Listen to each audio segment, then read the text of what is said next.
आप सब लोग, welcome to I chemistry channel. तो चलिए वीडियो शुरू करते हैं स्टूडेंट्स आज की।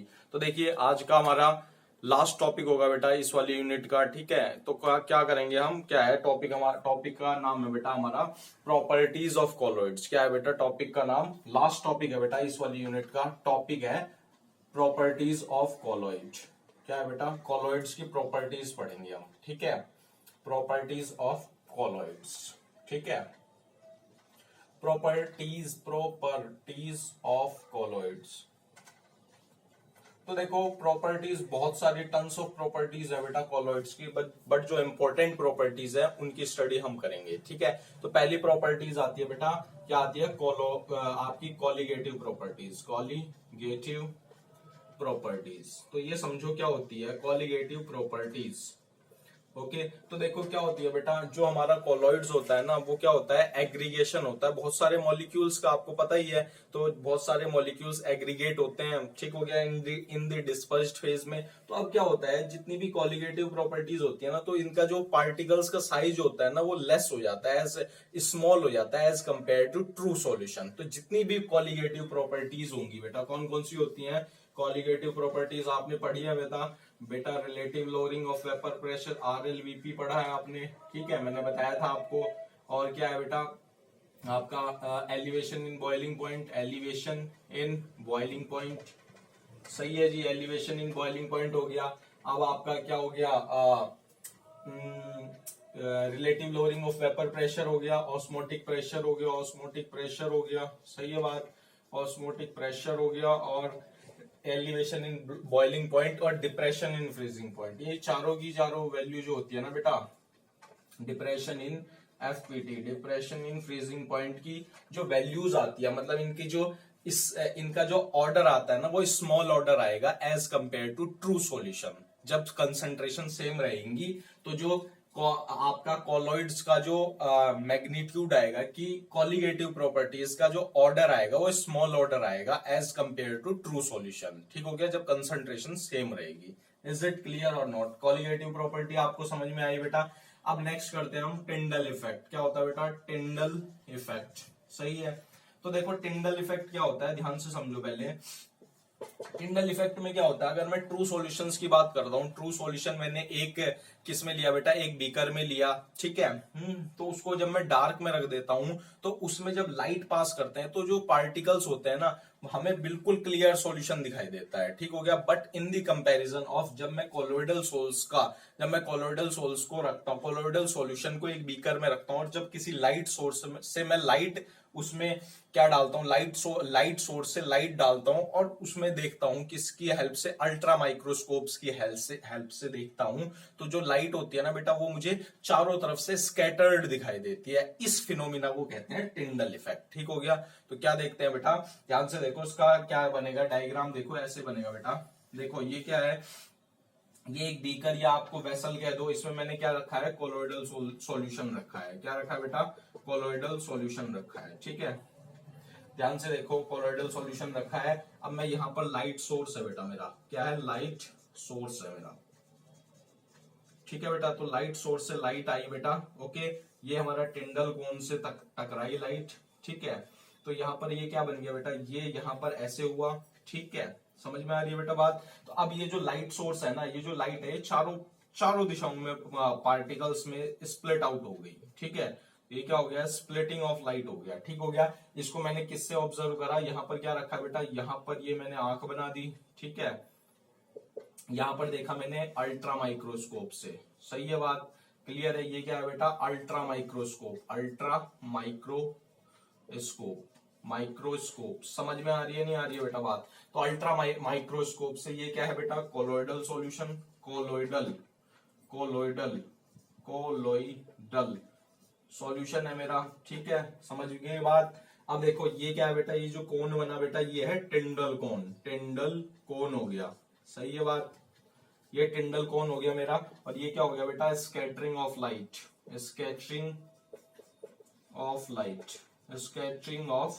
लाइट।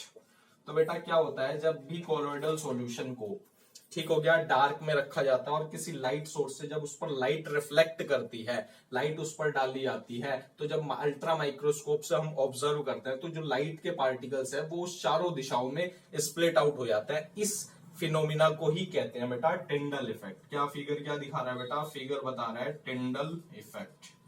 टिंडल इफेक्ट समझ में आया है या नहीं बेटा बात? इज इट क्लियर और नॉट? इतनी बात क्लियर है? तो लाइट के चारों दिशाओं में रिफ्लेक्ट होने को ही, लाइट के चारों दिशाओं में पार्टिकल्स के स्प्लिट होने को ही कहते हैं बेटा, क्या कहते हैं, Tyndall effect. Okay, is it clear और नॉट? इतनी बार ये प्रॉपर्टी क्लियर है या नहीं बेटा जी? ओके, अब नेक्स्ट होता है बेटा ब्राउनियन मूवमेंट। क्या है नेक्स्ट प्रॉपर्टी, एक पढ़ेंगे हम ब्राउनियन मूवमेंट। ओके, इसको रब कर देते हैं, सही है जी। देखो जी ब्राउनियन मूवमेंट, देखो ब्राउनियन मूवमेंट में क्या होता है बेटा, नेक्स्ट प्रॉपर्टी हमारी Brownian movement. Brownian movement, okay जी, ब्राउनियन मूवमेंट। तो देखो ब्राउनियन मूवमेंट में क्या होगा, ब्राउनियन मूवमेंट में होगा बेटा, क्या होगा, जब हम कोलोइडल सॉल्यूशन को अल्ट्रा माइक्रोस्कोप से देख रहे थे ना, तो पहली बात हमने ऑब्जर्व करी थी कि जो लाइट है वो चारों दिशाओं में स्प्लिट आउट हो गई थी। इस इफेक्ट को कहा था टिंडल इफेक्ट। तो जब इस कोलोइडल सॉल्यूशन को अल्ट्रा माइक्रोस्कोप से देख रहे थे ना, तो जो कोलोइडल सॉल्यूशन के जो पार्टिकल्स थे ना, उनका जिगजैग मोशन ऑब्जर्व किया। किस वैज्ञानिक ने ऑब्जर्व करा, उसका नाम था रॉबर्ट ब्राउन ने। किसने ऑब्जर्व करा था बेटा, रॉबर्ट ब्राउन ने। क्या ऑब्जर्व करा कि जो कोलोइडल सोल्स के जो पार्टिकल्स है उनका जो मूवमेंट है वो जिगजैग मोशन है, जिगजैग मूवमेंट है। तो इस फिनोमिना को ही उसी के नाम पर क्या रखा गया बेटा, ब्राउनियन मूवमेंट रखा गया। रॉबर्ट ब्राउन साइंटिस्ट के नाम पर इस मोशन को क्या रखा गया बेटा, आपका ब्राउनियन मूवमेंट कहा गया। ठीक हो गया। वो ब्राउनियन मूवमेंट क्या होता है बेटा, जैसे ये हो गया जिगजैग है बेटा, ओके, ये ठीक है, ये यहां से पार्टिकल्स आया, ये ठीक हो गया, फिर ये इधर गया, फिर ये इधर गया, फिर ये इधर, फिर ये इधर। ठीक है, बात समझ में आ रही है बेटा? फिर ये क्या गया, इधर गया, फिर ये इधर, फिर ये इधर। तो ये क्या है, बेसिकली ब्राउनियन मूवमेंट है। क्या ऑब्जर्व किया बेटा रॉबर्ट ब्राउन ने, Brownian movement. Okay, Brownian movement observe करा। समझ में आ रही है नहीं आ रही है बेटा बात? इज इट क्लियर और नॉट? इतनी बात क्लियर है? ब्राउनियन मूवमेंट ऑब्जर्व करा जब किसको बेटा, कोलोइडल सोल्स को अल्ट्रा माइक्रोस्कोप से देखा गया, तो उनका जो मूवमेंट था वो क्या था, जिगजैग मोशन था of the particles of colloidal sols. इस वजह से इसको नाम दिया गया Brownian movement. Is it clear और नॉट? इतनी बात क्लियर है बेटा? बढ़े आगे। अब नेक्स्ट प्रॉपर्टी हम पढ़ते हैं बेटा इलेक्ट्रोफोरेसिस। वो भी बहुत इंपॉर्टेंट है। क्या है बेटा, इलेक्ट्रोफोरेसिस। ओके, इसको रब कर देते हैं। ठीक है जी, समझ रहे हो बात? अब देखो नेक्स्ट क्या है बेटा, इलेक्ट्रोफोरेसिस।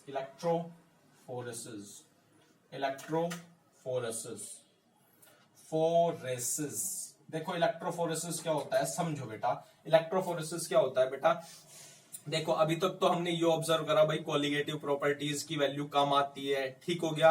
और क्या वैल्यू, और क्या ऑब्जर्व करा हमने, टिंडल इफेक्ट ऑब्जर्व करा। समझ रहे हो बात? और उसके बाद क्या ऑब्जर्व करा हमने, ब्राउनियन मूवमेंट। अब टिंडल इफेक्ट में 2-3 बातें और देख लो। देखो जो टिंडल इफेक्ट में मैंने आपको बताया कि जब कोलोइडल सॉल्यूशन को किस में रखते हैं बेटा, अल्ट्रा माइक्रोस्कोप से, एक लाइट सोर्स से जब लाइट प्रवाहित की जाती है, जब लाइट डाली जाती है, तो उसमें जब अल्ट्रा माइक्रोस्कोप से हम देखते हैं तो हमें क्या दिखाई देता है कि जो लाइट के पार्टिकल्स है चारों दिशाओं में स्प्लिट आउट हो जाते हैं। इस फिनोमेना को कहते हैं टिंडल इफेक्ट। अब टिंडल इफेक्ट होने के लिए 2 कंडीशन मेन है। पहली कंडीशन क्या है बेटा, जो डिस्पर्स्ड फेज और डिस्पर्स्ड फेज के जो पार्टिकल्स है ना, उनका जो डायमीटर का साइज होना चाहिए ना, वो जो हम लाइट पास कर रहे हैं उसकी वेवलेंथ से ज्यादा कम नहीं होना चाहिए। ठीक है, एक छोटा सा डिफरेंस होना चाहिए। सही है, बात समझे? पहला कंडीशन समझे टिंडल इफेक्ट के लिए। और जो दूसरी कंडीशन है बेटा, उसकी कंडीशन क्या है, वो ये कहता है जो कोलोइडल सोल्स में 2 चीज होंगी, डिस्पर्स्ड फेज और डिस्पर्जन मीडियम के जो रिफ्रैक्टिव इंडिसेस की वैल्यू होगी ना, उनका जो मैग्नीट्यूड डिफर करना चाहिए। समझ गए बात? टिंडल इफेक्ट के होने के लिए 2 कंडीशन मेन है। ठीक है, अब अगर मैं टिंडल इफेक्ट का यूज देखता हूं बेटा, टिंडल इफेक्ट का यूज किस लिए है, ये डिस्टिंग्विश कर देता है फ्रॉम कोलोइडल पार्टिकल्स को मतलब कोलोइड्स को ट्रू सॉल्यूशन से डिफरेंट डिस्टिंग्विश करने के काम आता है टिंडल इफेक्ट। ठीक हो गया। फिर हमने उसके बाद पढ़ा ब्राउनियन मूवमेंट, बताया मैंने जब अल्ट्रा माइक्रोस्कोप से कोलोइडल सोल्स को देखा गया तो उन कोलोइडल सोल्स के पार्टिकल्स का क्या था बेटा, जिगजैग मोशन था, उसको क्या कहा गया, ब्राउनियन मूवमेंट। ठीक है। अब हम अगली प्रॉपर्टी पे बढ़ते हैं, इलेक्ट्रोफोरेसिस। अब इलेक्ट्रोफोरेसिस क्या है बेटा, जितने भी कोलोइडल पार्टिकल्स है ना उसमें चार्ज का पता लगने के लिए, मतलब कोलोइडल जो भी कोलोइडल सोल्स है ना हमारे कोलोइडल सॉल्यूशन में कि क्या होता है, चार्ज्ड पार्टिकल्स भी एग्जिस्ट करते हैं कि पॉजिटिव है या नेगेटिव है। तो the existence of charged particles in colloidal solution is determined by electrophoresis technique. तो इलेक्ट्रोफोरेसिस एक ऐसी टेक्निक है जिससे ये पता लगाया जाता है कि कोलोइडल सोल्स में जो चार्ज पार्टिकल्स हैं उनका मूवमेंट का पता लगाया जाता है। क्या पता लगाया जाता है बेटा, मूवमेंट का पता लगाया जाता है। तो क्या हुआ बेटा, इलेक्ट्रोफोरेसिस में क्या होता है, the movement of charge particles of colloidal soles under an applied electric field is known as electrophoresis. Is it clear or not? इतनी बात क्लियर है बेटा। तो क्या है बेटा कि the movement of charged particles यानी charged particles का movement colloidal soles में charged particles का movement under an applied electric field is known as क्या कहेंगे बेटा, इलेक्ट्रोफोरेसिस। इज इट क्लियर और नॉट? इतनी बात क्लियर है बेटा। तो अब क्या करते हैं, बेसिकली दो इलेक्ट्रिकल इलेक्ट्रोड्स, जो हमारी दो प्लेटिनम की इलेक्ट्रोड्स को कंसिस्ट किया जाता है बेटा, किसमें, एक यू शेप की नली में कंसिस्ट कर दिया जाता है। ठीक हो गया। और उसमें क्या हो जाता है, कोलोइडल सोल्स भरा रहता है। अब जितने भी कोलोइडल सोल्स में नेगेटिवली चार्ज्ड मतलब जो भी चार्ज्ड पार्टिकल्स हैं उनका मूवमेंट हो जाता है कैथोड की तरफ। ठीक हो गया। ओके बेटा। तो इस प्रोसेस को कहेंगे, क्या कहेंगे बेटा, इलेक्ट्रोफोरेसिस। समझो बेटा, डायग्राम से समझो। तो डायग्राम से मैं कैसे बता रहा हूं, देखो जी, ये यू शेप की हमारे पास क्या है बेटा, ये हमारे पास यू शेप की नली है। ठीक है, यू शेप की ट्यूब है हमारे पास। ओके। अब देखो क्या होगा बेटा, यहां पर क्या करेंगे, यहां पर हम क्या कर रहे हैं बेटा, मैंने यहां पर हमारी कुछ इलेक्ट्रोड्स लगा दी बेटा। क्या करी, इलेक्ट्रोड्स लगाई मैंने। ओके, देखो जी, ध्यान से समझना है आपको। सही है बेटा, बात क्लियर है। अब मैंने यहां पर क्या है बेटा, डिस्पर्जन मीडियम होगा। ठीक है, डिस्पर्जन मीडियम होगा, समझ रहे हो बात। यहां पर क्या होगा, डिस्पर्जन मीडियम है।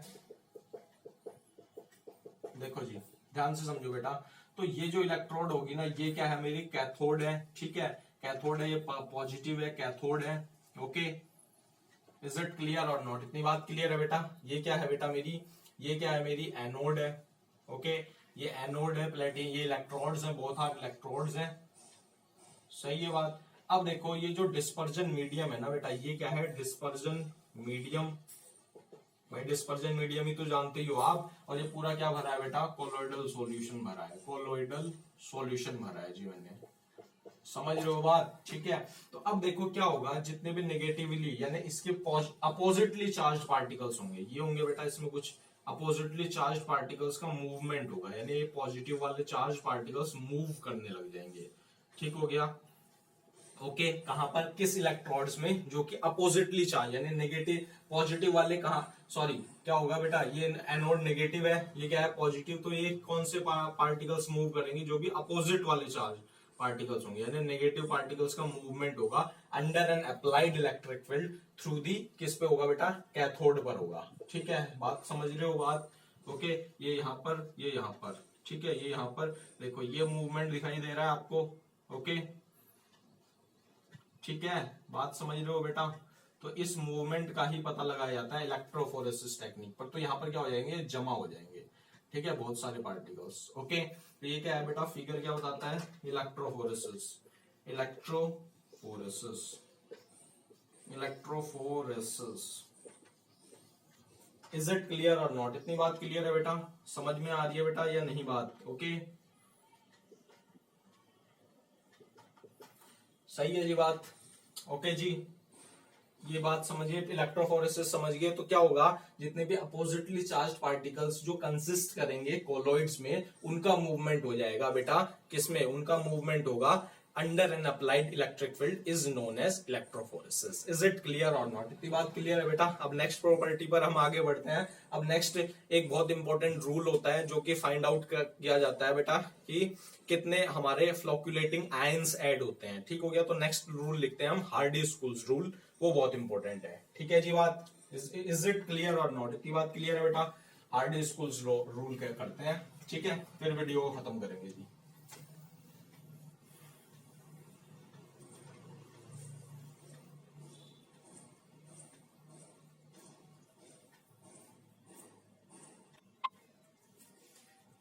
हाँ तो बेटा देखो, अगला रूल क्या है बेटा हमारा? अगला इंपॉर्टेंट रूल है Hardy schools rule. Hardy schools rule क्या है बेटा? Hardy schools rule, Hardy schools rule है, ध्यान से समझना है, स्कूल्स रूल।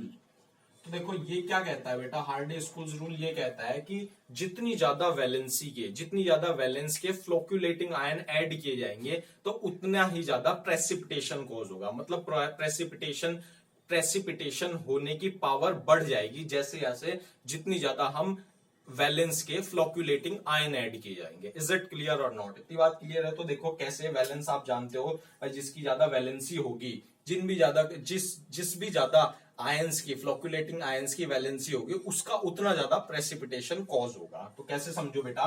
जैसे Al3+3+ होगा, ठीक हो गया, इसका ज्यादा प्रेसिपिटेशन होगा एज कंपेयर टू बेरियम 2+, ठीक है बात, और as compare to sodium plus, ठीक हो गया। ये क्या हो गया? फ्लोक्यूलेटिंग, ये क्या हो गया? प्रेसिपिटेशन कॉज करने का डिक्रीजिंग ऑर्डर हो गया। समझ रहे हो बात? ओके, अब देखो नेक्स्ट एग्जांपल भी देख लो। FeCN6 बेटा 4-, ठीक हो गया, is greater than sulphate ion हो गया, ठीक है, फिर लेस देन Cl-, ठीक है। वो क्या हो गया? जितनी ज्यादा वैलेंसी, मैंने आपको बताया greater the valency of flocculating ion, ये क्या है? फ्लोक्यूलेटिंग आयंस, ज्यादा वैलेंस के फ्लोक्यूलेटिंग आयन ऐड किए जाएंगे तो उतना ज्यादा प्रेसिपिटेशन कॉज होगा। इज इट क्लियर और नॉट? तो बेटा इसी के साथ ये वीडियो यहीं पर खत्म हो जाती है और टॉपिक भी खत्म हो जाता है, प्रॉपर्टीज ऑफ कॉलोइड्स, ठीक हो गया। ओके बेटा, thank you so much for watching my video, thank you.